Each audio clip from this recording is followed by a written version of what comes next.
Hello students, आज आपण electrostatics ह्या चॅप्टरमधील डायलेक्ट्रिक्स हे आर्टिकल अभ्यासणार आहोत. Dielectrics are nothing but insulators which can be used to store the electrical energy. Dielectrics हे इन्सुलेटर्स आहेत की जे इलेक्ट्रिकल एनर्जी स्टोअर करण्यासाठी वापरले जातात. Dielectrics can be divided into two parts, as a polar dielectric, as a non-polar dielectrics. But basically, one more feature about the dielectric is it gets polarized when placed in external electric field. When dielectrics are placed in external electric field, their positive and negative charges gets displaced in the opposite direction, and hence the molecule of the dielectric gets permanent dipole moment. It means it gets polarized. That means when dielectric is placed in external electric field, it gets polarized. Polarization is the property of the dielectric. For example, glass, wax, mica, rubber, plastic, these are the examples of dielectrics. But these dielectric materials are again divided into two groups. One is a polar dielectric and second one is a non-polar dielectrics. What is the basic difference between the two materials? Let us discuss. Students, you can observe these figures and try to understand. Here I have shown polar dielectrics with two examples of HCl and H2O. What happens in these two molecules? Any molecule contains number of atoms, and we know that in the atom there are number of positive charges, number of negative charges. The center of mass of positive charge does not coincide with the center of mass of negative charge. Such a molecule is called as a polar molecule, and such a dielectric called as polar dielectrics. In case of non-polar molecules, what happens? The center of mass of positive charge coincide with the center of mass of negative charge, and such a molecule is called as non-polar molecule, and that material is called as non-polar dielectric. We can observe this figure. You can observe this figure and try to understand. Here, this is the molecule in absence of external electric field. Positive and negative charge, center of gravity of mass of positive and negative charge are not coinciding each other. Here, center of mass of positive charge coincide with the center of mass of negative charge. Hence, before applying electric field, this molecule is not having any electric dipole moment, but this molecule is having electric dipole moment. Such molecules are called as polar dielectrics. The dielectrics like HCl, water, alcohol, NH3, etc. are made up of polar molecules, and the dielectric is called as polar dielectric. A molecule in which center of mass of positive charges, that is protons, does not coincide with the center of mass of negative charges, that is electrons, is called as polar molecule. This is because of asymmetric shape of the molecule. इथं पहा, positive negative charge एकमेकाला coincide झालेलं दिसत नाही, पण असं का घडतंय? Due to asymmetric shape of the molecules. त्याला कारण ते आहे. ए पोलर मॉलिक्यूल, समजा आपण एखादा पोलर मॉलिक्यूल घेतला तर त्याला परमनंट डायपोल मुवमेंट असते आणि त्याची व्हॅल्यू जवळजवळ 10⁻⁻13 कुलॉम मीटर असते. Polar molecule possesses the value 10⁻⁻30 coulomb meter near about this value in order of that magnitude. Polar molecules are tiny electric dipoles. तो मॉलिक्यूल म्हणजे अतिसूक्ष्म असा इलेक्ट्रिक डायपोल आहे, त्याला टायनी इलेक्ट्रिक डायपोल असं म्हटलं आहे. Water molecule has bend shape with its 2 OH bonds which are inclined at an angle of about 105 degree. It has a very high dipole moment of the value 6.1 into 10⁻⁻30 coulomb meter. इथं water molecule दाखवला, हा bend shape आहे. त्याची dipole movement, एका molecule dipole movement खूप जास्त असते, ते आहे 6.1 into 10⁻⁻30 coulomb meter. स्टुडंट्स, हे झालं पोलर डायलेक्ट्रिक विषयी. तसं नॉन पोलर डायलेक्ट्रिक विषय बघूया की आपण थोडक्यात आता पाहिले.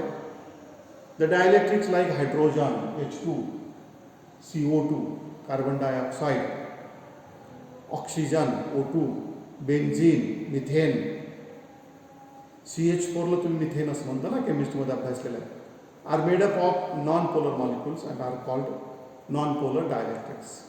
A molecule in which center of mass of positive charge coincide with the center of mass of negative charge, such a molecule is called as non-polar molecule, and such a dielectric is called as non-polar dielectrics. Due to coincidence of positive and negative, there is no permanent dipole moment. These molecules are not having dipole moment, but in case of polar molecule, they are having their permanent dipole moment. This is the basic difference between polar dielectrics and non-polar dielectrics. Non-polar dielectrics have symmetrical shape and have zero dipole moment in the normal state in the absence of external electric field. Students, हा दोघातला basic फरक लक्षात आला का बघा. Polar मॉलिक्यूलमध्ये polar dielectric हे polar मॉलिक्यूलने बनलेले आहेत, हे लक्षात ठेवा. नॉन पोलर डायलेक्ट्रिक्स हे नॉन पोलर मॉलिक्यूलने बनलेले आहेत. पोलर मॉलिक्यूल म्हणजे काय? पोलर मॉलिक्यूलमधला जेवढा काही पॉझिटिव्ह चार्ज आहे त्याचा सेंटर ऑफ मास आणि जेवढा काही निगेटिव्ह चार्ज आहे त्याचा सेंटर ऑफ मास एकमेकाला कोइन्साइड होत नाही, त्यांच्यात काही ना काही सेपरेशन असतं. तशा मॉलिक्यूलला नॉन पोलर मॉलिक्यूल म्हणायचं आहे. पण आपल्याला माहिती आहे two equal opposite charges separated by finite distance forms electric dipole. म्हणजे हा मॉलिक्यूलच डायपोल म्हणून काम करतो, त्याला आपण टायनी इलेक्ट्रिक डायपोल असं म्हणतो. त्याच्याऐवजी नॉन पोलरमध्ये एक कुठलाही मॉलिक्यूल घेतला तर त्याच्यात जेवढे काही पॉझिटिव्ह चार्जेस आहेत त्याचा सेंटर ऑफ मास आणि जेवढे काही निगेटिव्ह चार्जेस आहेत त्याचा सेंटर ऑफ मास एकमेकाला कोइन्साइड होतात. त्यामुळं नॉर्मल स्टेटमध्ये या मॉलिक्यूलला डायपोल मोमेंट झिरो असते. अशा मॉलिक्यूलला नॉन पोलर मॉलिक्यूल म्हणायचं आणि त्या डायलेक्ट्रिकला नॉन पोलर डायलेक्ट्रिक असं म्हटलेलं आहे. असा का फरक आहे त्याचं रिझन पण ते सांगून झालं आहे. पोलर मॉलिक्यूलमध्ये त्याचा शेप हा असिमेट्रिक आहे, तर नॉन पोलरमध्ये त्याचा शेप हा सिमेट्रिक आहे. आणि ते तुम्हाला दिसत असेल, हा सिमेट्रिक शेप आहे CO2चा, हा H2चा सिमेट्रिक शेप आहे. हा माझा तसं नाही आहे, सिमेट्रिक शेप दिसत नाही पहिल्या Cl. ड्यू टू शेप हा फरक आहे. पण प्रश्न पडतो, आत्ताच आपण पाहिलं की डायलेक्ट्रिक इलेक्ट्रिक फील्डमध्ये ठेवलं की त्याचं पोलरायझेशन होतं. मग ह्या दोघांचे पोलरायझेशन कसं होतं ते आता ह्या दुसऱ्या फिगरमध्ये लक्षात आणून दिलेलं आहे. पहिल्यांदा आपण नॉन पोलरचा विचार करूया. पहिली ही जी फिगर आहे E is equal to zero, म्हणजे इथं कुठलीही एक्सटर्नल इलेक्ट्रिक फील्ड नाही आहे. पण जर हाच डायलेक्ट्रिक जर एक्सटर्नल इलेक्ट्रिक फील्डमध्ये ठेवला ज्याची value not equal to zero आहे, झिरो सोडून व्हॅल्यू आहे, फायनाईट व्हॅल्यू आहे, त्यावेळेस काय बदल होतो दिलेला आहे. आपल्याला माहिती आहे ज्यावेळेस एक्सटर्नल फील्ड झिरो आहे त्यावेळेस हा नॉन पोलर मॉलिक्यूल आहे, म्हणजे याचा पॉझिटिव्ह आणि निगेटिव्ह चार्ज एकमेकाला कोइन्साइड आहे. पण हाच मॉलिक्यूल इलेक्ट्रिक फील्डमध्ये ठेवला, इलेक्ट्रिक फील्डच्या इन्फ्लुएन्समुळं पॉझिटिव्ह आणि निगेटिव्ह चार्जची डिस्प्लेसमेंट होते. ज्या दिशेनं इलेक्ट्रिक फील्ड आहे त्या दिशेनं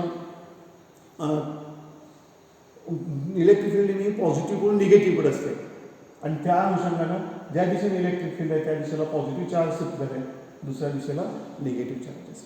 स्टुडंट लक्षात ठेवा, म्हणजे काय झालं, सर्व मॉलिक्यूल जे आहेत आता पोलराईज झाले. अगोदर ते पोलराईज नव्हते, आता पोलराईज झाले, म्हणजे त्या मॉलिक्यूलला डायपोल मुवमेंट आली. म्हणजे प्रत्येक मॉलिक्यूलला डायपोल मुवमेंट आहे या इलेक्ट्रिक फील्डच्या इन्फ्लुएन्समुळे. आणि त्यांचं एक टेंडन्सी आहे, they get align parallel to the applied electric field, आणि म्हणून हे सगळे मॉलिक्यूल्स तयार होतात. पण याचा परिणाम काय होतो बघा स्टुडंट्स, इथं सगळे निगेटिव्ह चार्ज एका बाजूला आले, पॉझिटिव्ह चार्ज एका सरफेसला आले, त्यामुळे इलेक्ट्रिक फील्ड तयार होते.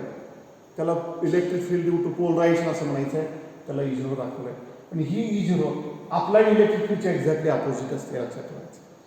E म्हणजे applied electric field intensity, E0 म्हणजे electric field intensity due to polarisation. They are opposite to each other, they equal नाही आहेत. ही व्हॅल्यू याच्या तुलनेत लहान असते पण ती अपोजिट आहे. हे झालं नॉन पोलर डायलेक्ट्रिक्समध्ये. पोलर डायलेक्ट्रिक्समध्ये काय होतंय ते बघूया. पोलर डायलेक्ट्रिक्समध्ये ऑलरेडी मॉलिक्यूल हा डायपोल मुवमेंट आहे, पण सर्व मॉलिक्यूल एकाच दिशेने नाही, ते रँडमली ओरिएंटेड आहे. म्हणजे नेट इफेक्ट ह्या मटेरियलला, ह्या डायलेक्ट्रिकला नेट डायपोल मुवमेंट झिरो येते. बघा इथे कसा कन्सेप्ट आहे, इथं मॉलिक्यूलला डायपोल मुवमेंटच नव्हती इन अब्सन्स ऑफ इलेक्ट्रिक फील्ड, पण इथे इलेक्ट्रिक फील्डमध्ये डायपोल मुवमेंट आहे पण मॉलिक्यूल्स रँडमली ओरिएंटेड आहे.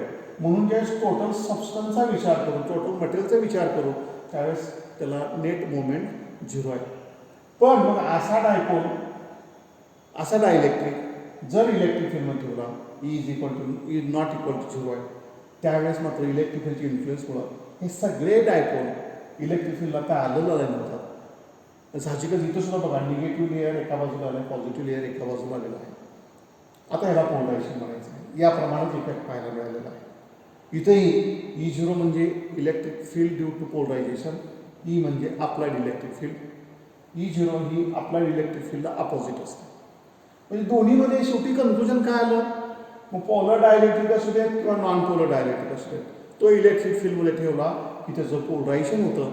आणि पोलरायझेशन झाल्यामुळं एका सरफेसला निगेटिव्ह चार्जचा लेअर तयार होतो, दुसऱ्या सरफेसला पॉझिटिव्ह चार्जचा लेअर तयार होतो. आणि ह्या पॉझिटिव्ह निगेटिव्ह चार्जच्या लेअरमुळं आणखी एक इलेक्ट्रिक फील्ड तयार होते. त्याला electric field due to polarisation असं म्हणायचं आहे.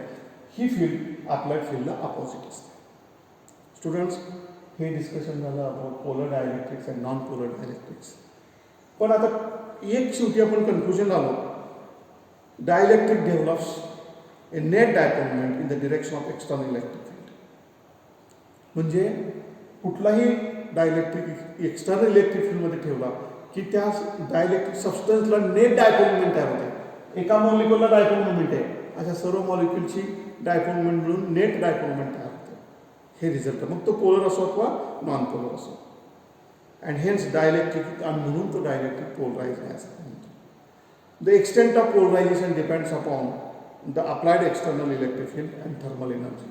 किती प्रमाणात पोलरायझेशन झाले, ते आपण किती फील्ड अप्लाय केली, हे अप्लाय केलेली फील्डची व्हॅल्यू किती आहे, तिचे प्रमाण किती आहे, एक्सटेंट किती आहे, त्याच्यावर ते अवलंबून आहे. म्हणजे आत्ता इथं आपण डायलेक्ट्रिक्स म्हणजे काय ते पाहिलं. पोलर असो किंवा नॉन पोलर असो, तर त्याचं पोलरायझेशन होतं या कन्क्लुजनला. मग हे पोलरायझेशन कसं होतं हे आणखी इन डिटेल थोडं आपल्याला बघायचं आहे.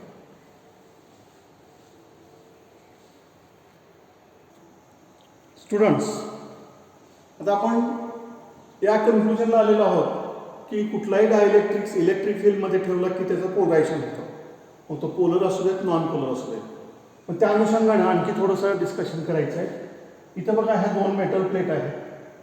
एका प्लेटवरती पॉझिटिव्ह चार्ज अप्लाय केला, दुसऱ्या प्लेटवरती निगेटिव्ह चार्ज अप्लाय केला आहे.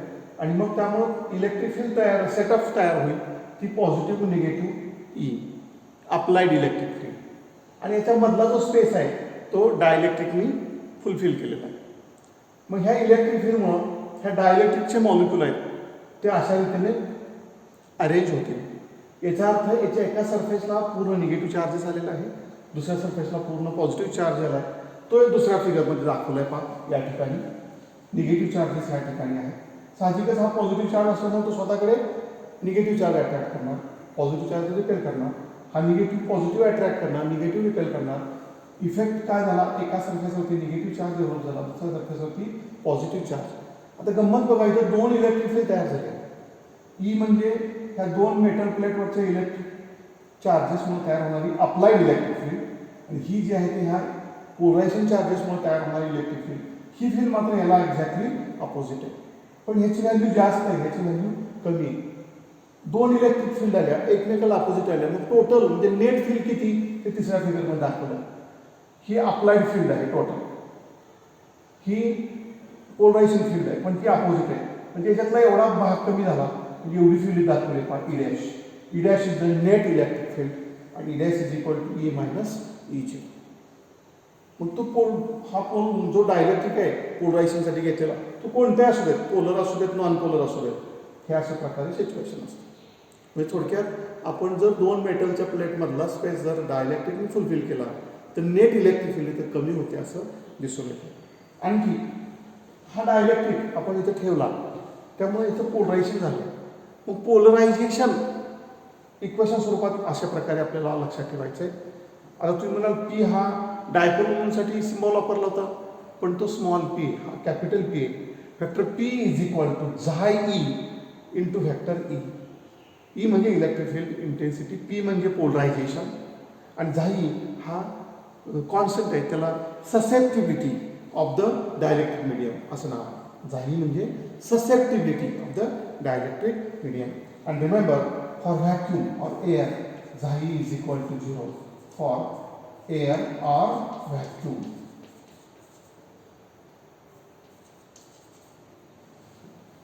For air or vacuum, xi is equal to 0. Polarisation P is equal chi into E. पोलरायझेशनची आणखी एक व्याख्या आहे, number of electric dipole moment per unit volume. त्याची आणखी दुसरी डेफिनेशन आहे, dipole moment per unit volume, net dipole moment per unit volume. त्याचा आणखी मॅग्नेटिझममध्ये गेलं तर तुम्हाला वेगळा अभ्यास करायचा आहे, लक्षात येईल. इथं फक्त डेफिनेशन लक्षात ठेवा, polarisation of dielectric is nothing but dipole moment per unit volume. आणि त्याचाच इक्वेशन स्वरूपात फॉर्म्युला आहे factor P is equal to chi into factor E.